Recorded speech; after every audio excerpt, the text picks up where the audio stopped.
법률 용어 중에 집행유예라는 것이 있습니다. 판사가 피고에게 유죄 판결을 내리고서 일정한 기간 동안 형의 집행을 보류하며 그 기간을 아무런 사고 없이 성실하게 무사히 넘기면 선고의 효력이 없어지게 하는 것을 말해요. 만일 집행유예를 선고받은 피고가 그 기간 동안에 또 다른 죄를 짓거나 법에 저촉되는 행위를 했을 때에는 그 즉시 유예되었던 형이 집행이 됩니다.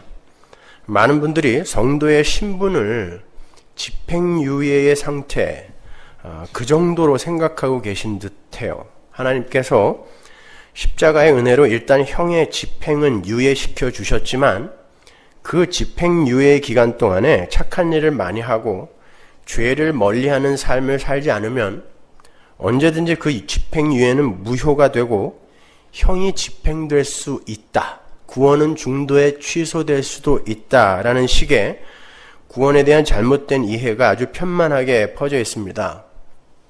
그래서 오늘 본문의 비유도 마치 하나님께서 열매를 맺지 못하는 곧 찍어버려야 할 무화과 나무에 대한 형의 집행을 1년간 뒤로 미루어 주신 사건 정도로 해석을 하는 사람들이 너무 많아요.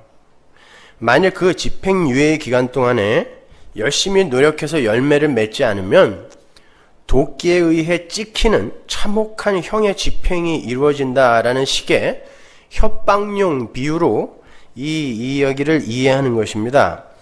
그래서 교회 안에도 수고하고 무거운 짐을 지고는 때로 그런 짐을 지어주신 하나님을 원망도 하면서 꾸역꾸역 열심 있는 종교 행위와 억지스러운 선한 일을 만들어내는 이들이 너무나 많이 있어요.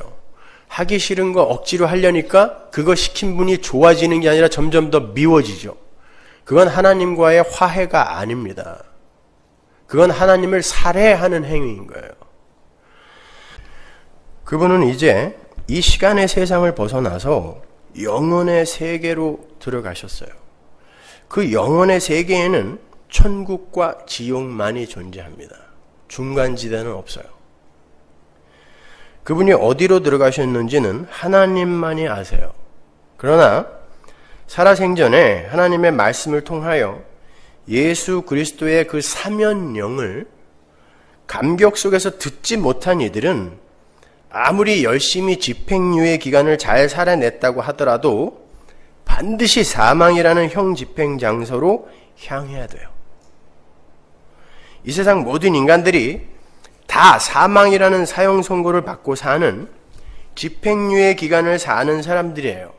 그런데 그 집행유예는 인간의 행위로는 절대 형을 모면할 수 없는 운명적이며 제한적인 집행유예입니다. 그 끝에는 반드시 사망이라는 형이 집행이 돼요. 유예만 되어 있을 뿐이에요. 풀려날 길은 없어요. 그러나 그 집행유예 기간 동안에 하늘로부터 사면령을 받는 사람들이 있으니 그들을 성도라고 하는 거예요. 여러분 혹시 톰 행크스가 주연한 그린 마일이라는 영화를 보셨나요? 10년 전쯤 영화인데, 그린 마일이라는 건 사형수들이 갇혀있는 그 감옥에서부터 사형 집행 장소까지의 그 초록색 바닥을 그린 마일이라 그래요. 사형수가 일단 그 초록색 바닥에 발을 딱 딛게 되면 한 걸음 한 걸음이 전부 다 죽음의 발걸음이 되는 거예요. 걸어가는 만큼 죽음이 가까워오는 것입니다. 그린 마일 위의 걸음은. 이 땅에 태어나는 모든 인간들은 전부 그 그린 마일 위를 한 발 한 발 걷고 있는 거예요. 쉬운 말로 매일매일 죽고 있는 거예요. 여러분은 매일매일 사는 게 아니라 매일매일 죽고 있는 거예요. 이제 그 그린 마일에서 마지막 발걸음을 떼는 순간 모든 인간은 다 영원한 사망이라는 형 집행을 당하게 돼요. 그러니까 엄밀히 말해서 모든 인간들이 처한 상태는 집행유예가 아니라 형 집행 장소로 한 발 한 발 가고 있는 상태예요. 그런데 그렇게 간수들에게 붙들려서 형 집행 장소로 향하고 있는 도중에 갑자기 사면령을 가진 특사가 찾아와서 너 사면 나가라고 했다고 생각해 보세요. 내가 지금 그린마일 위를 한 발 한 발 걷고 있어요. 조금만 있으면 이제 형 집행장소, 전기의자가 놓여있는 형 집행장소로 들어가야 돼요. 근데 갑자기 사면령을 갖고 있는 특사가 와서 너 나가라고 포송을 풀어줬어요. 실제로 도스토예프스키가 그런 경험을 했었죠. 그래서 그 이후로 그가 회심을 하고 죄와 벌, 까라마조프의 형제들 이런 작품들을 쓴 거란 말입니다. 여러분이 바로 그 자리에서 풀려난 분들이란 말이에요. 그런데 그렇게 풀려나서 그렇게 풀어준 분에게 또 다른 무언가를 요구할 수 있다고 생각하십니까? 그걸 기독교 신앙이라고 합니까, 여러분?